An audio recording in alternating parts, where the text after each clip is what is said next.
I'm here today to stand for free speech and freedom of choice. I refuse to fall for dodgy policies funded by billionaires to suit their business interests. A report has been released this week by Together.org that shows in detail how 4 billionaires dominate UK scientific institutions by bankrolling universities and research departments, by funding enormous amounts of cash into supposedly grassroots air pollution grips, and by squeezing the public out of decisions making on these so-called green policies. The report is called Clean Air, Dirty Money, Filthy Politics, and I urge you to get online and read the findings, because it isn't the billionaires who have to live with these harsh realities. It's ordinary folk like you and me. We're the ones who have been taxed to the hilt. We're being penalised for our travel choices, and we're the ones having our freedoms restricted. When you're singing the songs, thinking this is a life, wake up in the morning and you're here for twice the size. Where you gonna go? Where you gonna go? Where you gonna sleep tonight? When you're singing the songs, thinking this is a life, wake up in the morning and you're here for twice the size. Where you gonna go? Where you gonna go? Where you gonna sleep tonight? Why are you here today, and what do you hope to achieve as part of this rally? Well, I'm here to support everyone else, and I hope to achieve a raising of public consciousness of this issue. Just as simple as that. So lots of people have got no idea what's going on at all because it's not being reported. I hope to achieve awareness for the low traffic neighbourhood scam. Just trying to make people aware of what is really happening.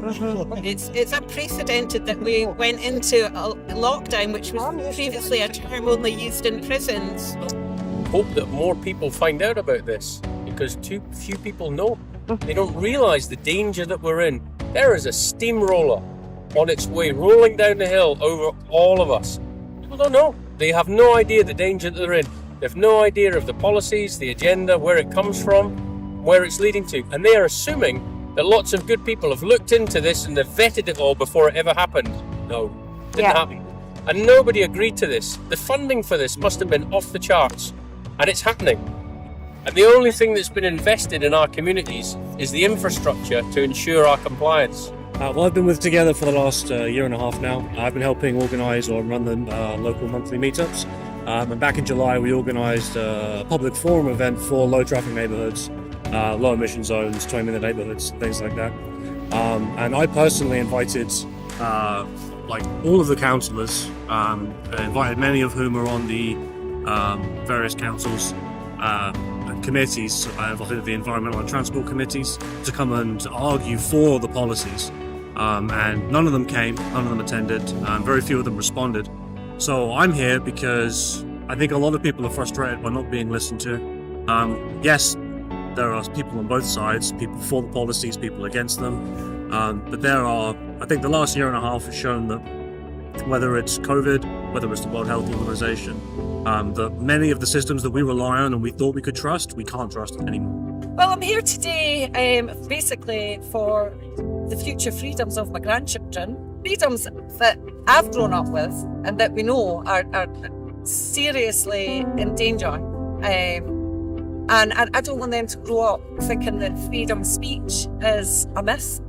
And I want them to grow up basically free to choose, free to travel. Well, I'm here today just to kind of protest at the removal of our freedoms and liberties. You know, this is a gradual process of local traffic neighbourhoods and low emission zones, just make it more and more difficult to move freely around the city. And I pay my council tax, so I feel I should be able to travel freely around my city. And if they want to get rid of cars because of climate change, I wish they would just be honest about that. We can have a proper discussion on that subject rather than pretending it's for our benefit with low traffic neighbourhoods, which is not. Well, we're really here to raise awareness about the restrictions on car travel, in particular vehicle travel. It's fall very heavily on working people. You know, if you're a plumber, you can't take your tools on a bicycle. Particularly the low traffic neighbourhoods and the low emission zones fall very, very heavily on people who actually have to do physical work. The LEZ zones is 50-50 and maybe even better in our favour. Right. So I think sometimes a gathering is just showing other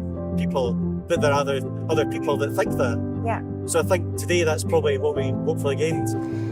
So if you think the restrictions are not quite to do with climate change, do you have some sort of theory about what it's all about?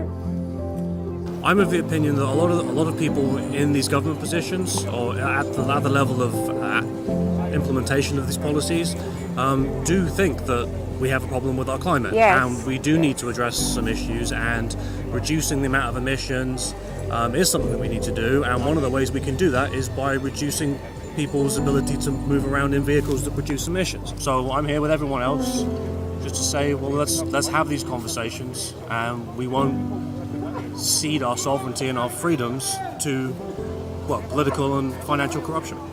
I think it's been brought in as a method of control. I saw it in Glasgow when they first started bringing stuff in 2014, 2015 around the West End.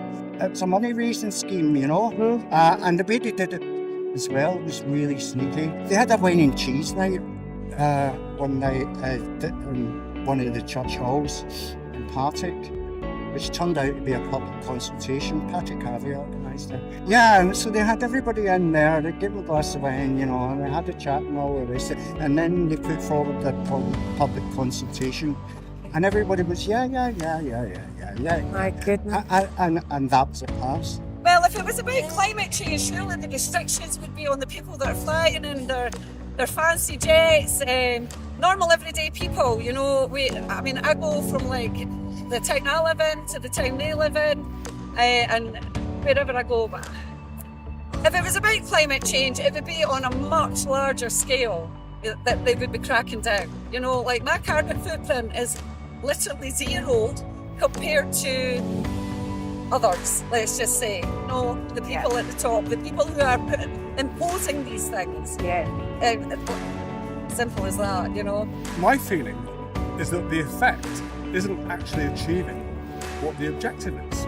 Okay, you know. So, for example, you know, I've got quite an old Fiat Panda, a 1 litre engine car. It's not LEZ compliant, and it's only got 27,000 miles on it, right? It's hardly been used, and so I'm now faced with being forced to scrap that car, right?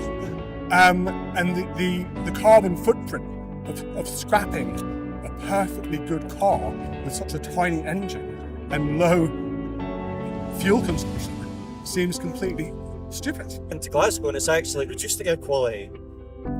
Says, well, how can that be? It's like because people actually have to drive further. We've got some people that's environmentalists in our groups. They're probably a minority, but they do exist. So she was telling me to cite the exact case and the exact. It was a legal dispute, and I didn't have it to hand. And she was saying, "Well, can't even tell me what it was." I'm like, "Well, it's you that wants to push it, and you can't prove that it does help air quality." So I don't think we really changed each other's minds, but I think there's going to be a group of folk that were never going to change their minds. All the people that were nodding and smiling and honking their horns about converting them from honking their horns to walking with us.